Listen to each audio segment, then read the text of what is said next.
This is an airplane engine. It's sitting in a field in Bishoftu, Ethiopia, part of the wreckage of Ethiopian Airlines Flight 302, which crashed on March 10, 2019. 157 people died. This was just a few months after another flight, Lion Air 610, crashed in Indonesia and killed 189 people. These two flights were operating the same plane, the Boeing 737 MAX 8. And its engine is the key to understanding why this particular plane has caused so many problems. But there's nothing actually wrong with this engine. In fact, airplane manufacturers raced to put them on their new planes. That's where the problem started.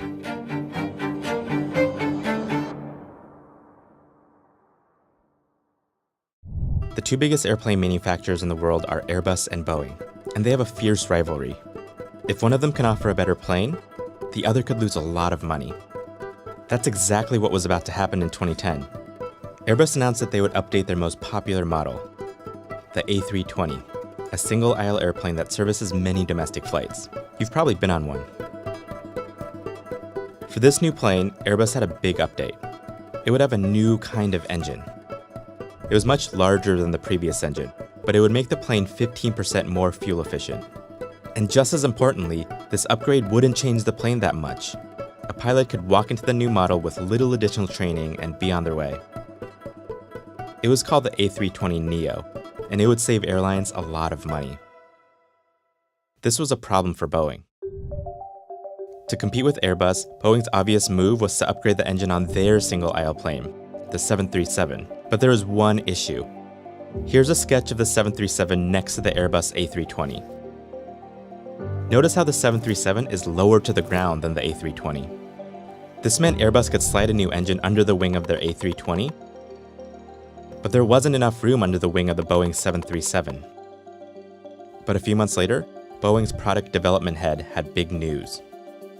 He said, "We figured out a way to get a big enough engine under the wing." Their solution was to move up the engine on the wing so that it would be slightly higher, and it would fit on their 737s. Here's a promotional video of that updated 737 in the air.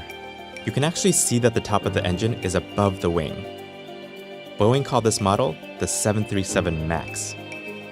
And just like Airbus with the A320, Boeing said that their new plane was so similar to its predecessor that pilots would only need minimal additional training. The 737 MAX became the hottest selling plane on the market, and it helped Boeing keep up with Airbus. Except moving the engine up on the 737 had a side effect.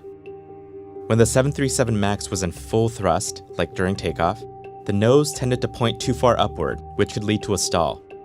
This was a problem because these planes were supposed to behave exactly like the old ones. So Boeing came up with a workaround. Instead of re-engineering the planes, they installed software that automatically pushed the nose downward if the pilot flew the plane at too high of an angle.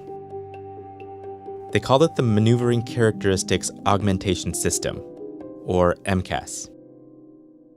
But because Boeing was selling the 737 MAX as pretty much the same plane as the 737, they didn't highlight the new MCAS system.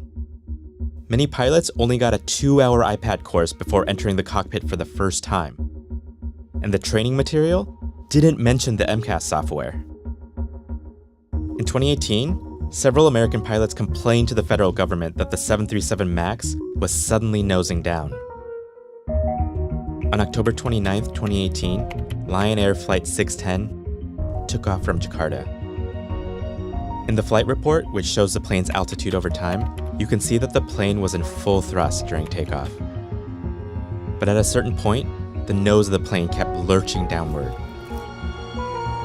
The pilots couldn't figure out why this was happening. The captain asked the first officer to check the quick reference handbook. They couldn't find the solution. The pilots continued to fight with the MCAS. The plane struggled to gain altitude. Reports show it was likely because the computer was getting incorrect sensor data, pushing the plane toward the earth below. 12 minutes after takeoff, the plane crashed into the Java Sea.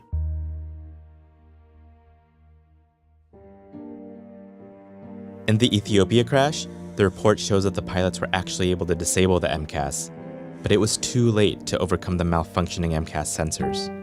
For now, Nearly every 737 MAX 8 in service has been grounded, and the Federal Aviation Administration is facing scrutiny over how they rushed this plane through certification. Boeing's response has been to apply a software update that makes the MCAS less aggressive, while also saying they'll increase pilot training on how to turn it off. This problem started with the company's race to compete with its rival. It pushed them to pretend like their new plane behaved exactly like their old one, even when it didn't.